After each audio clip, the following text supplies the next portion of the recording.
নড়তে পারবে না। বাবা, মিথ্যা মানে কি? সত্যের বিপরীত যা, তাই তো মিথ্যা। তাহলে এই মসজিদে কি মিথ্যাবাদী আছেন কেউ? আল্লাহ রহমতে আমাদের এই মসজিদে একজন মিথ্যাবাদীও নেই। আল্লাহ শুকরিয়া, আলহামদুলিল্লাহ। আপনারা কি বলেন? নাকি আপনারা এই কথাগুলো বললাম অনেকের দ্বারা সুদ খাবো, ঘুষ খাবো, মিথ্যা কথা বলবো, পরিশ্রম করতে হবে, তারপরেও হজ থেকে আমরা জান্নাতে যাবো? সম্ভব নয়। আরেকটি কারণ, আল্লাহর হাবিব জনাবে মুহাম্মদুর রাসূলুল্লাহ সাল্লাল্লাহু আলাইহি সাল্লাম বলেন, আর-রাশি ওয়াল মুরতাশি ইলা আবওয়াবিন নার। ঘুষ দাতা, ঘুষ গ্রহীতা ফিন্নার, কোথায় যাবে? এই মেয়েরা কথা বলেন, ঘুষ দাতা, ঘুষ গ্রহীতা কোথায় যাবে? জাহান্নামে যাবে। ইচ্ছা করে যারা ঘুষ খায়, অনেক সময় বিপদে পড়ে, আল্লাহ মাফ করার মালিক, ইচ্ছা করে অনেকে ঘুষ খায়। কেন? কিসে ঘুষ খাওয়া মানে কি? মানুষের উদ্দেশ্যে মৌলিক অধিকারকে ধূলিসাৎ করা, ধ্বংস করে দেয় হলো ঘুষ খাওয়া। প্রিয় ভাইরা আমার, আর-রাশি ওয়াল মুরতাশি কিলাহুমা ফিন-নার।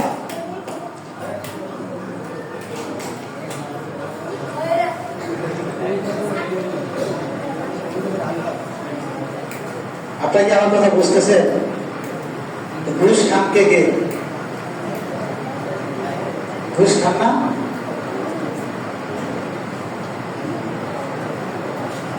তাহলে ঘুষ দাতা, ঘুষ গ্রহীতা কোথায় যাবে?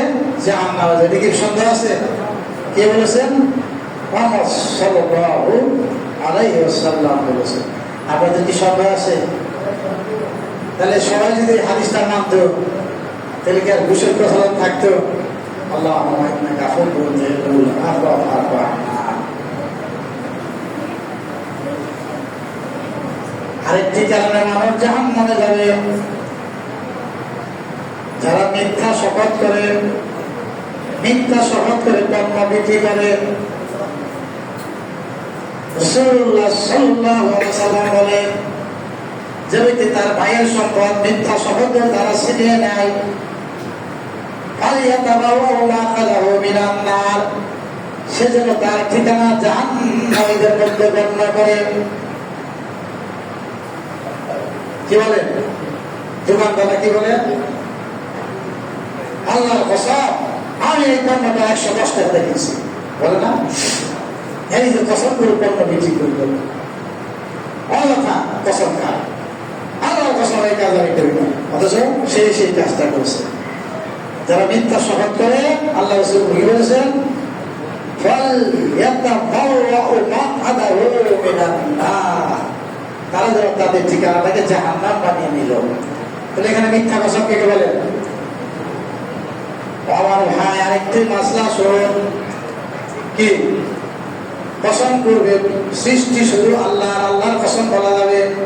অনেক নাদান মূর্খ বলে মা দুধের কসম, বলে কিনা? হ্যাঁ, সব সূর্যের কসম, সূর্যের কসম, আসমানের কসম, জমিনের কসম, বলে না? একটা হারাম। এগুলো কি?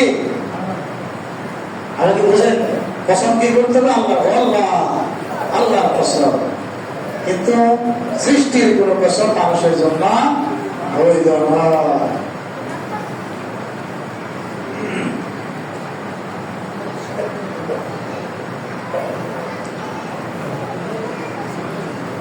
আরেকটি কারণ মানুষ জাহান্নামে যাওয়ার, রাসূলুল্লাহ সাল্লাল্লাহু আলাইহি ওয়াসাল্লাম বলেন, আল-কুযাতু সালাসা,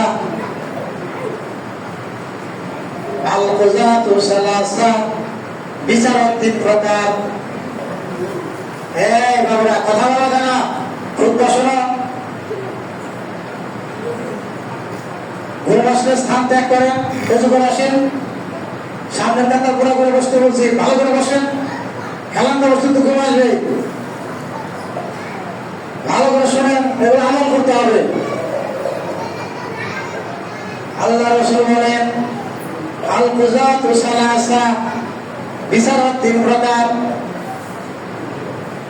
ওয়াহিদুন ফিল জান্নাহ ওয়া ইসনানি ফিন নার, 1 প্রকার বিচারক জান্নাতে যাবে,